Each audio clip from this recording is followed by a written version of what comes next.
మైనా stories. Sundar సురేఖని తన office పార్టీకి తీసుకొని వెళ్తాడు. ఆ పార్టీలో భర్త సుందర్ భార్యని చాలా అవమానిస్తాడు. ఆ అవమానం తట్టుకోలేక సురేఖ పరుగు పరుగున ఇంటికి వచ్చి తన బెడ్రూంకి వెళ్ళి తలుపు వేసుకుంటుంది. హాల్లో ఉన్న బామ్మ, "ఏంటిది? సంతోషంగా వెళ్ళిన పిల్ల అలా ఏడుస్తూ ఇంటికి తిరిగి వచ్చింది?" "అవునత్తయ్యా, పైగా జంటగా వెళ్ళి ఒంటరిగా వచ్చింది." ఏముంది, మన సుపుత్రుడు మళ్ళీ ఏదో ఘనకార్యం చేసుంటాడు. "అయ్యయ్యో, ఏమైందో ఏంటో పాపం. పదండి వెళ్ళి కనుక్కుందాం" అనుకుంటూ సురేఖ గదికి వెళ్తారు. "అమ్మా సురేఖ, ఏమైంది? తలుపు తెరువమ్మా" అని ముగ్గురూ సురేఖని బ్రతిమిలాడతారు. కొద్దిసేపటికి తలుపు తెరుచుకుంటుంది. సురేఖ చేతిలో సూట్కేస్ ఉంటుంది. "చేతిలో ఈ సూట్కేసేంటమ్మా?" "అత్తయ్య, నేను మా పుట్టింటికి వెళ్తున్నాను." "అసలేమైందమ్మా?" అని అడగటంతో సురేఖ జరిగిన విషయం మొత్తం చెప్తుంది. "ఏదో ఒకరోజు ఆయన మారతారని ఇన్నాళ్ళు ఎదురుచూశానత్తయ్య. కానీ అది ఎప్పటికీ జరగదని ఈరోజు నాకు బాగా అర్థమైంది." "తొందరపడకమ్మా కోడలా, కొంచెం ప్రశాంతంగా ఆలోచించు." "అన్నీ ఆలోచించే ఈ నిర్ణయం తీసుకున్నానత్తయ్య." "నువ్వలా ఉండవే పిల్లా, వాడి తాట తీసైనా సరే ఇక నుండి నీతో బుద్ధిగా మసలుకునేలా చేస్తాను." "వద్దు బామ్మగారు, ఆయనంటే నాకు చాలా ఇష్టం. నాకు నా సంతోషం కంటే ఆయన సంతోషమే ముఖ్యం. కలిసి ఉండి ఇద్దరం బాధపడే కంటే విడిపోతే కనీసం ఆయనైనా సంతోషంగా ఉంటారు." "అది కాదమ్మా, కాస్త మేం చెప్పేది విను." అని వాళ్ళు ఎంత బ్రతిమిలాడినా వినకుండా ఏడుస్తూ పుట్టింటికి వెళ్ళిపోతుంది సురేఖ. కూతురు ఏడుస్తూ ఇంటికి రావటం చూసిన సురేఖ తల్లిదండ్రులు, ఏమైందమ్మా? ఎందుకలా ఏడుస్తున్నావు? ప్లీజ్ చెప్పమ్మా. "నాన్నా, ఇక నుండి నేనిక్కడే ఉంటాను. మా అత్తగారింటికి నాకు సంబంధం తెగిపోయింది. వెంటనే విడాకులకు ఏర్పాటు చేయండి." "విడాకులా? విడాకులేంటే? అసలేం జరిగింది?" అని అడగటంతో సురేఖ జరిగిన విషయం మొత్తం చెప్తుంది. ఇంత జరుగుతున్నా మాకిన్నాళ్ళు ఎందుకు చెప్పలేదమ్మా? "ఆయనే మారతాడులే అని ఎదురు చూశాను నాన్నా. నా కూతురికి ఇంత అన్యాయం చేసిన వాణ్ణి నేను ఊరికే వదిలిపెట్టను. ప్లీజ్ నాన్నా, ఆయన్నేమీ అనొద్దు." నీలో ఉన్న ఈ మంచితనాన్నే అతను అలుసుగా తీసుకొని ఇష్టం వచ్చినట్టు రెచ్చిపోతున్నాడు. "అది కాదు నాన్నా, ఇందులో ఆయన తప్పేముంది?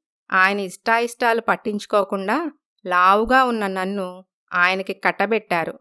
పాపం, ఆయనేమో సన్నగా నాజూగ్గా అందంగా ఉండే భార్య కావాలని కలలు కన్నారట. అందరూ కలిసి ఆయన కలలు కల్లలు చేశారు. ఆయన బాధపడని రోజంటూ లేదు. అందుకే నేను ఈ నిర్ణయం తీసుకున్నాను. విడాకులిస్తే ఆయనకు నచ్చిన అమ్మాయిని పెళ్లి చేసుకొని సంతోషంగా ఉంటారు." మరి నీ సంతోషం గురించి ఆలోచించుకోవా తల్లి? "అవునమ్మా, నీ చేతులారా నీ జీవితాన్ని నాశనం చేసుకోకు. లావు, సన్నం, పొడుగు, పొట్టి, నలుపు, తెలుపు అని చిన్న చిన్న విషయాలకే విడాకులిస్తే అసలు పెళ్ళనే బంధానికే అర్థముండదు." మీ అమ్మ చెప్పేది నిజమేనమ్మా. చిన్న చిన్న విషయాలకి విడాకులంటే ఎలా? "అవునమ్మా, లావుగా అవటం, సన్నబట్టం అనేవి సర్వసాధారణం. నువ్వు గట్టిగా తలుచుకున్నావే అనుకో, నువ్వు కూడా సన్నగా నాజూగ్గా మారొచ్చు." "నిజమా అమ్మా? నేను సన్నబడతానా? అది సాధ్యమేనా?" "మనం గట్టిగా అనుకోవాలే కాని సాధ్యం కానిదంటూ ఏదీ లేదమ్మా." అని సురేఖ తల్లిదండ్రులు ధైర్యం చెప్పటంతో ఆమె తనని తాను మార్చుకునే ప్రయత్నాలు మొదలుపెడుతుంది. జిమ్ములు, జాగింగ్లు, డైటింగ్లు, ఎక్సర్సైజులు చేస్తూ ఉంటుంది. అలా కొన్ని రోజులు గడిచిపోతాయి. ఓ రోజు ప్రీతి, సుందర్ కాఫీ షాప్లో కలుస్తారు. హాయ్ డియర్, ఏంటి అలా ఉన్నావు? "ఏం లేదు డియర్, నాకొక ప్రాబ్లం వచ్చింది. అర్జెంటుగా మా అమ్మ వాళ్ళకి 50 లక్షలు పంపించాలి. కొంచెం అడ్జస్ట్ చేస్తావా ప్లీజ్? నాకు డబ్బు అందగానే నీకిచ్చేస్తాను." ఏంటి, 50 లక్షలా? అంత డబ్బు నా దగ్గర లేదు డియర్. "నీకు నా మీద నమ్మకం లేదు కదూ, అందుకే అలా అంటున్నావు." లేదు డియర్, నువ్వు నన్ను మిస్అండర్స్టాండింగ్ చేసుకుంటున్నావు. నేను నిజమే చెప్తున్నా. నిజంగా నా దగ్గర అంత డబ్బు లేదు. "మనసుంటే మార్గం ఉంటుంది డియర్. నీకు నిజంగా నాకు హెల్ప్ చేయాలనుంటే ఈ మాట అనేవాడివి కాదు. పెళ్ళైన వాడిని ప్రేమించటం వల్ల నా లైఫ్ స్పాయిల్ అవుతుందని నా ఫ్రెండ్స్ ఎంత చెప్పినా నేను వినలేదు. నాకిలా కావలసిందేలే." I am really sorry dear. నాకు ఒక్క వారం రోజులు టైం ఇవ్వు. ఎలాగోలా నువ్వు అడిగిన డబ్బు ఏర్పాటు చేస్తా. నాకు తెలుసు డియర్, నువ్వు కాదనవని. థ్యాంక్ యూ సో మచ్ అని అంటుంది ప్రీతి. సుందర్కి ఏం చేయాలో అర్థం కాక ఇంటికి వస్తాడు.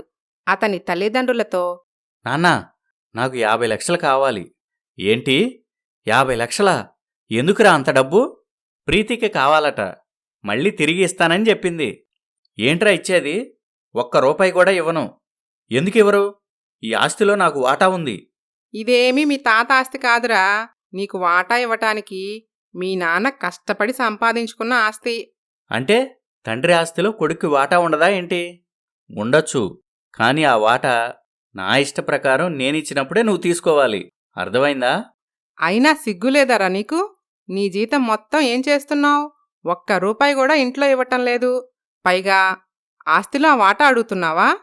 చూడండి, అవకాశం దొరికింది కదా అని నాతో ఆడుకుంటున్నారు గదూ.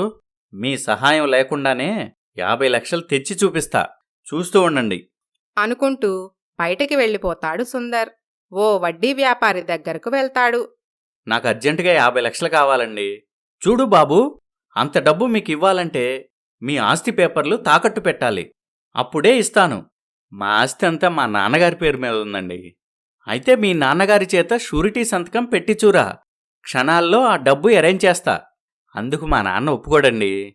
అయితే నేను కూడా ఆ డబ్బు ఇవ్వలేను బాబూ. ప్లీజ్ అండి, నన్ను నమ్మండి. మీ డబ్బును పూల్లో పెట్టి తెచ్చిస్తా. చూడు బాబూ, నమ్మకాలపైన ఆధారపడి ఎవ్వరూ ఈ వడ్డీ వ్యాపారం చేయలేరు. నా వల్ల కాదు బాబూ. ఇక వెళ్ళిరా అని సుందర్ని బయటికి పంపిస్తాడు. అలా సుందర్ డబ్బు కోసం చాలా ప్రయత్నాలు చేస్తాడు. కాని ఫలితముండదు. ఓ రోజు ప్రీతి, డబ్బు తెచ్చావా డియర్? లేదు ప్రీతి, ఎంత ట్రై చేసినా ఎక్కడా దొరకలేదు డార్లింగ్. అంటే మా ఫ్రెండ్స్ చెప్పిందే నిజమని నాకు ఇప్పుడిప్పుడే అనిపిస్తుంది. డబ్బు తెస్తేనే నీ ప్రేమ నిజమని నేను నమ్ముతాను. అప్పుడే మన పెళ్ళి. లేదంటే నీ దారి నీది, నా దారి నాది అని కోపంగా అక్కడ్నుంచి వెళ్ళిపోతుంది. సుందర్ తనలో తాను, ఎలాగైనా 50 లక్షలు సంపాదించి ప్రీతికిచ్చి నా ప్రేమను నిరూపించుకోవాలి అని అనుకుంటూ ఉంటాడు. అప్పుడే బ్యాంకు నుండి డబ్బు తీసుకువస్తున్న ఓ వ్యక్తిని చూసి అతని దగ్గర దొంగతనం చేసి దొరికిపోతాడు. వాళ్ళు సుందర్ని బాగా తన్ని పోలీసులకి అప్పగిస్తారు. ఆ విషయం తెలుసుకున్న సురేఖ పరుగు పరుగున పోలీస్ స్టేషన్కి వెళ్తుంది. డబ్బు కట్టి సుందర్ని విడిపించుకుంటుంది. డబ్బు కోసం తన భర్త పిచ్చివాడిలా అవ్వటం చూసి ఆమె హృదయం విలవిలలాడిపోతుంది. ఇదిగో ఈ సూట్ కేస్ తీసుకోండి. ఇందులో 50 లక్షలున్నాయి. అవునా? 50 లక్షలు ఉన్నాయా దీంట్లో? నువ్వెంత మంచిదాని Surekha. Thank you very much. ఈ డబ్బు చూస్తే ప్రీతి చాలా సంతోషిస్తుంది. ప్రీతి ఇవ్వగానే నీకు తిరిగి ఇచ్చేస్తాను అని ఆనందంగా డబ్బు తీసుకొని అక్కడ్నుండి వెళ్ళిపోతాడు సుందర్. ఆ డబ్బు తీసుకెళ్లి ప్రీతికి ఇస్తాడు. డబ్బు చూసిన ఆనందంతో ప్రీతి, వావ్, వెరీ నైస్. నువ్వెలాగైనా డబ్బు తెస్తావని నాకు తెలుసు డియర్. ఇప్పుడైనా నమ్ముతావా నా ప్రేమ నిజమని? నమ్ముతా డియర్. అయితే ఇక ఆలస్యం వద్దు, మనం వెంటనే పెళ్లి చేసుకుందాం. అలాగే డియర్, రేపు ఉదయం మనం పెళ్లి చేసుకుందాం. సబ్ రిజిస్టర్ ఆఫీస్ దగ్గర వెయిట్ చేస్తూ ఉండు. నేను నా ఫ్రెండ్స్తో కలిసి అక్కడికొస్తాను ఓకే డియర్ అని చెప్పి ఆనందంగా వెళ్ళిపోతాడు సుందర్. ఆ మరుసటి రోజు సుందర్ సబ్ రిజిస్టర్ ఆఫీస్ దగ్గర ప్రీతి కోసం ఎదురు చూస్తూ ఉంటాడు. బాబూ, ఇప్పటికే చాలా లేట్ అయింది. ఇంకా ఎంతసేపు వెయిట్ చేయాలి? అసలు ఆ అమ్మాయి వస్తుందా లేదా? తనకి ఈ పెళ్లి ఇష్టమేనా? ఇంకొక 10 నిమిషాలు టైం ఇవ్వండి సార్, ఈలోగా వచ్చేస్తుంది. సరే, ఆ తర్వాత మాత్రం ఒక్క నిమిషం కూడా వెయిట్ చేయను అని అనటంతో సుందర్ ఆఘమేఘాల మీద ప్రీతి ఇంటికి వెళ్తాడు. ఆమె ఇంటికి తాళం వేసి ఉంటుంది. వాచ్మెన్, ఈ ఇంట్లో అమ్మాయి ఎక్కడికి వెళ్ళింది? నిన్న రాత్రి ఖాళీ చేసి వెళ్ళిపోయింది కదా సార్. సుందర్ షాక్ అవుతాడు. ఎక్కడికెళ్ళింది? అడ్రస్ నీకేమైనా తెలుసా? తెలీదు సార్, కాని మళ్ళీ తిరిగి రానని చెప్పింది. పిడుగుపడినట్లు కూలబడిపోతాడు సుందర్. తను మోసపోయాడని అర్థమవుతుంది. ఏం చేయాలో దిక్కుతోచక దిగాలుగా ఇంటికి వెళ్తాడు. జరిగిందంతా బామ్మకి చెప్తాడు. ఒరేయ్ బడుద్దాయ్, ఇప్పటికైనా అర్థమైందా? ఏది ఇత్తడో ఏది పుత్తడో?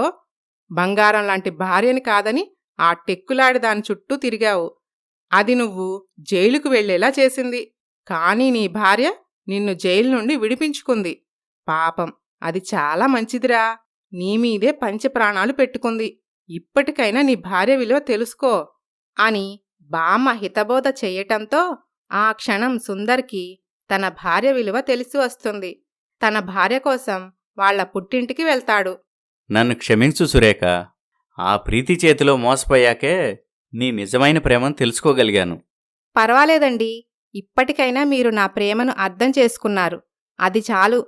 భర్త భార్యలో చూడాల్సింది ఆమె గుణగణాలు, భర్తపై ఆమెకున్న ప్రేమ. అంతే తప్ప అందం ఆకారం కాదని తెలుసుకున్నా. పద సురేఖ, మనింటికి వెళ్దాం అని సురేఖని తనతో పాటు ఇంటికి తీసుకువెళ్తాడు సుందర్. అందరూ ఎంతో సంతోషిస్తారు. ఆ రోజు నుండి సుందర్ సురేఖని ఎంతో ప్రేమగా చూసుకుంటూ ఉంటాడు. కథ సమాప్తం. ఈ కథ మీకు నచ్చితే లైక్ చేయండి, షేర్ చేయండి. మరిన్ని మంచి కథల కోసం మైనా స్టోరీస్ ఛానల్ని సబ్స్క్రైబ్ చేయండి.